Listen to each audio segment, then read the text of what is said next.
여자예요. 전 남편과 7년 전에 이혼했고 돌싱녀로 살다가 얼마 전 좋은 남자를 만나서 재혼을 했습니다. 현재 남편과는 동갑으로 몇 년간 저희에게 가스를 납품받는 거래처 식당 사장님이었어요. 중국 음식점을 운영하는 제 남편은 저와 가스 배관 수리 문제로 자주 연락을 주고받다가 연이 닿게 되어 결국 사랑을 하게 되었습니다. 제 남편도 돌싱이었는데 이혼한 지 1년밖에 되질 않아 저와의 만남에 대해 오랫동안 고민한 듯 했지만 결국 저를 놓치기 싫다면서 그날로 저와 남편은 서로에게 사로잡혀버리고 말았네요. 아무래도 둘 다 아이가 없으니 크게 신경 쓰이는 건 없더라고요. 아무튼 그렇게 만남을 이어오던 중 한 번은 남편의 이혼 사유를 물어보니 술 기운을 빌려 괴로운 듯 말하더군요. 전 부인이 자신보다 10살이 어렸는데 결혼한 지 9년 정도가 되었을 때쯤 전 부인이 다른 남자와 바람이 난 걸 알게 되었는데 그런 사이를 오래 유지하고 있었다고 하더라고요. 그래서 자신과의 아이를 갖기 싫어했었던 걸 알게 되었답니다. 그런데 남편은 전 부인을 많이 사랑해서 웬만하면 가정을 지키고 싶어서 그런 모든 사실을 알고서도 억지로 참고 살았는데 집안 곳곳에 일부러 불륜 흔적을 남겨 놓았다네요. 결국 더 이상은 못 참겠다 싶어서 이혼했다고 합니다. 그 말을 듣는데 진심으로 전 부인을 많이 사랑한 감정이 전해져 왔습니다. 사실 오래된 거래처 고객이다 보니 상품 홍보를 위해서 영업 직원과 몇 번 방문했던 터라 전 부인을 본 적이 있습니다. 두 사람이 얼마나 금술이 좋았는지 가게 안에는 아내와 같이 찍은 사진이 도배가 되어 있었고 가게 이름도 아내 이름을 따와 지을 정도로 각별한 부부의 모습을 봤었습니다. 그런 두 사람이 이혼을 하니 한 번씩은 다 수근수근거렸고 저도 그중 한 명이었죠. 그런데 그랬던 제가 이 남자와 사랑에 빠질 줄 누가 알았겠습니까? 제 남편은 빨개진 얼굴로 제 손을 잡으며 말하더군요. 내가 원래 해바라기 같은 면이 있어. 한번 마음 주면 정 떼기 쉽지 않은데 이혼 이후로 유일하게 내 눈에 들어온 여자는 당신이라고 제게 고백을 했습니다. 새삼 심장이 쿵쾅대며 설레더군요. 진심인지는 모르겠으나 어쨌든 썩 듣기 나쁜 말은 아니어서 속아주는 셈치고 남편을 받아들이기로 했습니다. 남편은 연애 초반부터 지금까지 항상 달콤하고 부드러운 남자였습니다. 하나부터 열까지 저를 아기 다루듯 감싸주고 보호해주었어요. 아마도 어린 여자와 살았기 때문에 이런 습관이 몸에 익었나 보다 했죠. 왠지 모르게 전 부인에게도 이렇게 했을 것 같다는 생각에 질투가 나더라고요. 그리고 전 부인 이름을 본따서 만든 가게의 상호명이 거슬렸던 저는 바꿔달라고 부탁했지만 남편은 가게 이미지와 홍보를 해둔 게 있기 때문에 바꾸긴 어렵겠다며 저를 설득하더군요. 제게 좋은 말로 웃으면서 얘기하는데 씁쓸했지만 남편의 말도 조금은 설득이 되었고 완고한 태도에 어쩔 수 없었습니다. 그렇게 남편과 저는 좋은 감정으로 만나다가 양가 부모님께 허락을 받았네요. 하지만 둘 다 재혼인 상황이어서 우선 혼인신고를 먼저 했고 결혼식은 조금 미루기로 했습니다. 결혼식만 안 올렸다 뿐이지 사실혼 관계였던 거죠. 혼인신고 이후 저는 남편 집으로 들어가 동거를 했고 이미 법적으로 부부였기 때문에 저는 그 남자의 아내로서 그리고 며느리로서의 삶을 살았습니다. 다시금 결혼 생활을 하면서 아내의 역할을 해보니 참 낯설더군요. 혼자 살던 습관에서 벗어나 누군가와 같이 하루를 맞이하고 끝내는 것은 익숙하지 않았습니다. 덜렁거리고 집안일을 한꺼번에 모아서 처리하는 저와는 다르게 남편은 매 순간 깔끔을 떨며 잠시라도 어질려져 있는 모습을 보는 것을 꺼려하는 깔끔한 성격이더라고요. 그렇지만 남편은 싫은 소리 한 번 하지 않으면서 특유의 자상함으로 따뜻한 말을 건네주었어요. 여보, 힘들면 내가 할 테니까 그냥 당신은 당신 일만 봐. 어차피 내가 집안일 하려는 사람과 결혼한 게 아니고 사랑해서 결혼한 건데 당신이 스트레스 받는 거 싫어라며 든든하게 절 안아주니 예전에는 느껴본 적 없는 처음 느껴보는 남편의 따뜻함에 몸이 녹아내릴 지경이었습니다. 자상함은 개미 코털만큼도 없던 전 남편과는 달리 저를 아껴주며 보듬어주며 곁을 지켜주고 시댁의 공격으로부터도 잘 지켜줬습니다. 어느 날 시댁에 갔는데 시아버지가 어디 며느리 음식 솜씨 한번 보자며 제게 저녁 식사를 차려보라고 했네요. 집안일은 젬병이었던 저는 예상치 못한 미션에 우왕좌왕하다가 인터넷 요리 레시피를 보며 겨우겨우 재료를 파악해서 만들었습니다. 생각보다 시간이 많이 걸린 탓에 시아버지가 배가 고프다며 나오셨고 제가 만든 음식 맛을 보았는데 갑자기 표정이 변하더라고요. 솜씨가 마음에 안 들었는지 젓가락을 탁 내려놓으시면서 말했습니다. 아가야. 아니 참 내 마흔을 앞두고 있는 너한테 아가야라고 말하기도 참 별스럽구나. 나이를 먹었으면 음식 정도는 할 줄 알아야지. 음식을 업으로 삼는 사람 집안에 시집와서 남편한테 요리도 부려먹을 작정이냐고 말하더라고요. 옛날 아가는 어린 나이였으니 가르치면 된다라고 생각했는데 라고 중얼거렸습니다. 그러자 옆에서 시어머니가 시아버지에게 눈치를 주었지만 시아버지는 아랑곳 않고 제 면전에 대고 계속 나이이기로 제 상처를 후벼파면서 상처가 되는 말들을 쏟아내시더라고요. 그걸 보다 못해 남편이 한마디 하더군요. 그만하세요, 아버지. 제 아내 앞에서 하실 말씀은 아니잖아요. 어딜 그딴 여자랑 제 아내를 비교하세요? 아버지께서 2번 다시 이런 말씀하시면 앞으로 다시는 찾아오지 않을 겁니다. 라며 통쾌한 사이다를 날려주었는데 얼마나 고맙던지요. 저런 아버지 밑에서 어떻게 우리 남편 같은 아들이 태어났는지 그야말로 놀랄 노자였습니다. 남편이 이렇게 나오니 저도 더 잘해야지 하는 마음이 커지더라고요. 전 남편과의 이혼 사유가 시댁과의 갈등이었던지라 재발 방지 차원으로 저는 긴장을 늦추지 않고 건성으로나마 그냥 아버님 성격을 내내 맞춰드렸습니다.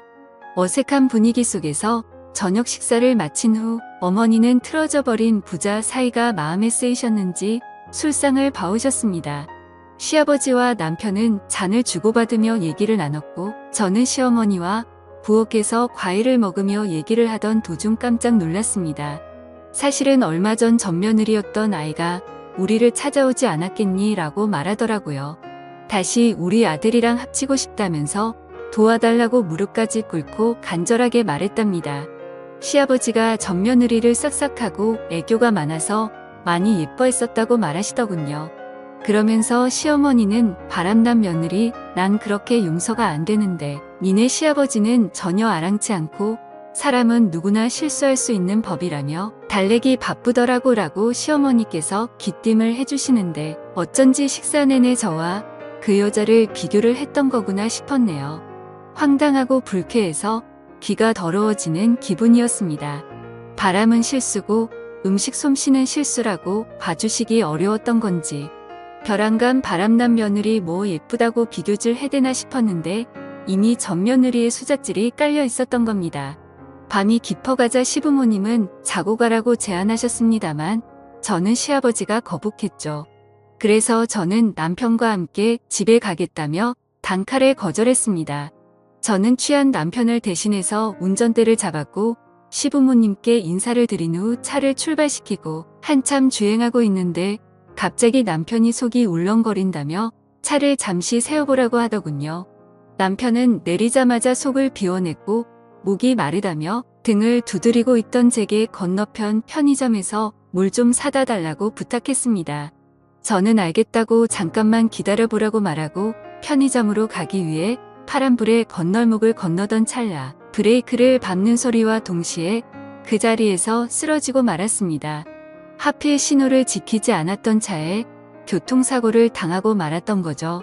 남편은 술이 확 깼는지 놀라서 달려왔고 쓰러진 저는 병원에 실려가 온갖 검사를 마친 후에 입원을 하게 되었습니다. 의사 선생님께서는 다행히 심각한 건 아니지만 인대 쪽에 문제가 생겨 당분간 다리를 쓰긴 어렵다고 말하더군요.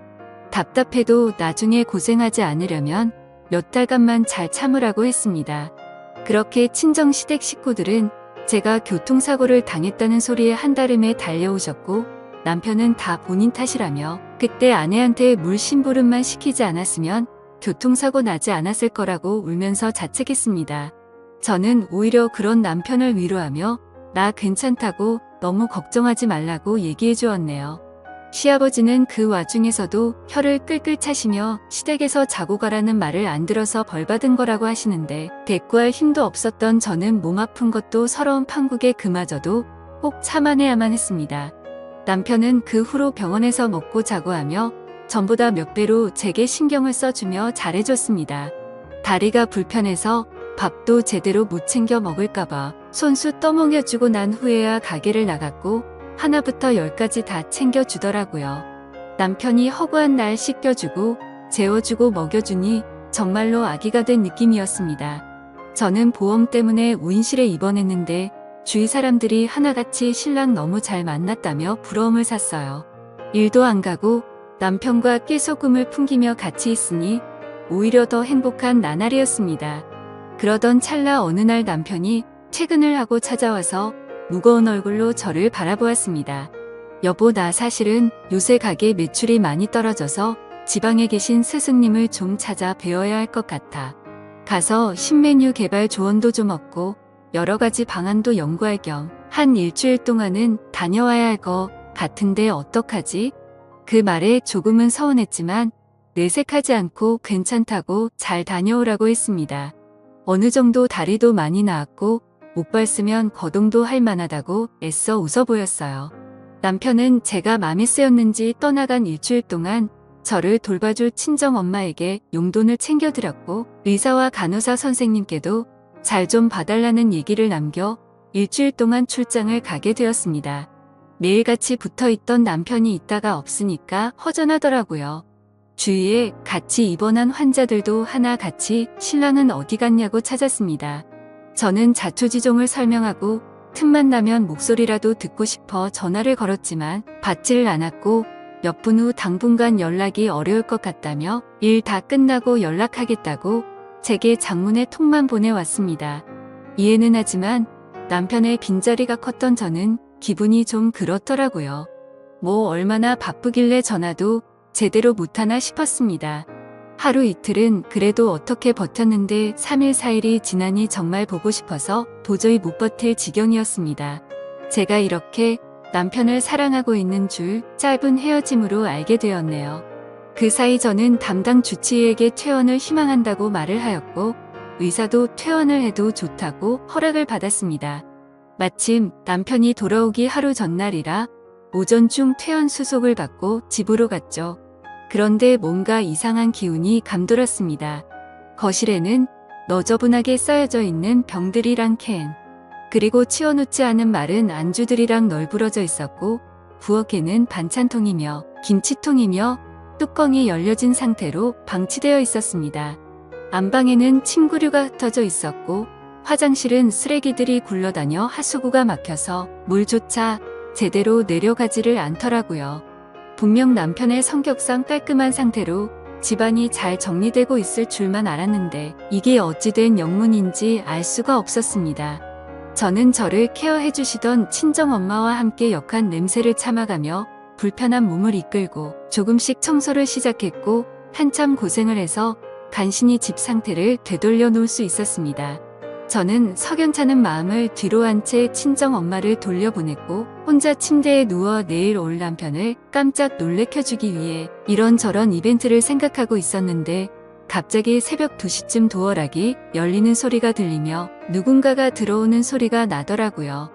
잠이 들락말락했던 저는 순간 정신이 확 들었고 숨을 죽이고는 잔뜩 겁을 먹은 채 힘들게 몸을 일으켜 조용히 방문 쪽으로 다가갔습니다. 자기야. 우리 집 이렇게 깨끗하게 청소하고 공원 갔었나? 라는 여자 목소리가 들리더라고요. 문을 살짝 열고 봤더니 그 여자는 몇 년 전 제가 봤던 전 남편의 부인이었습니다. 순간적으로 너무 큰 충격을 받았고 도대체 왜 제 남편이 전 부인과 함께 우리 집으로 들어온 거지라는 생각과 동시에 가슴이 두근대기 시작했었죠. 즉각적으로 안 좋은 예감이 들었습니다. 전 부인이 뺀질나게 시댁에 드나들더니 기어코 우리 남편을 유혹을 했나 싶어 숨이 막히는 기분이었습니다. 남편은 뭔가 꺼림직했는지 주위를 둘러보는 듯 하다가 이내 방을 향해서 오더라고요. 저는 순간적으로 저도 모르게 장롱 속으로 일단 급하게 몸을 숨겼습니다. 이내 안방 불이 켜졌고 그토록 그리웠던 남편이 제 눈앞에 들어오더라고요. 그런데 표정이 너무 어두워져 있었고 제가 알던 남편이 맞는지 의심스러웠습니다. 이내 방을 둘러보더니 촉이 왔는지 어딘가로 전화를 걸더군요. 여보세요. 김미나 환자 보호자 되는 사람인데 혹시 김미나 씨 퇴원했나요? 라고 묻는데 심장이 쿵쾅쿵쾅 떨렸습니다. 남편의 어두운 표정을 보고 있으니 뭔가 제가 죄를 짓고 숨어 있는 건가 싶고 두렵더라고요. 남편은 전화를 끊으며 앞에 있는 전부인한테 말했습니다. 큰일 났어. 아무래도 우리 집 사람 퇴원한 것 같아. 집안 청소 싹 하고 집에 없는 걸 보니 친정에 간 것 같은데 너 이제 돌아가. 그리고 내 뜻대로 일주일 동안 이별 여행 다녀왔으니까 완전히 우린 끝난 거야. 알겠지? 라며 전부인의 어깨를 부여잡더라고요. 순간 판단력이 흐려지며 머리가 새하얗게 멍해졌습니다. 이별 여행? 이게 무슨 말인가요? 이별 여행이라니요. 다들 생각하듯이 남편은 일주일 동안 지방에 있는 스승님께 간다는 말은 거짓말이었습니다. 사실은 전부인하고 일주일 동안 이별 여행을 갔다가 왔던 거였죠. 그것도 교통사고 나서 병원에 입원하고 있던 저를 내팽겨두고 말입니다. 그 말을 듣는데 배신감에 눈물이 나고 손이 부들부들 떨리더군요. 믿었던 남편의 배신의 치가 떨렸습니다. 남편의 전부인. 아니죠. 남편의 상간녀는 남편에게 안기며 말하더군요.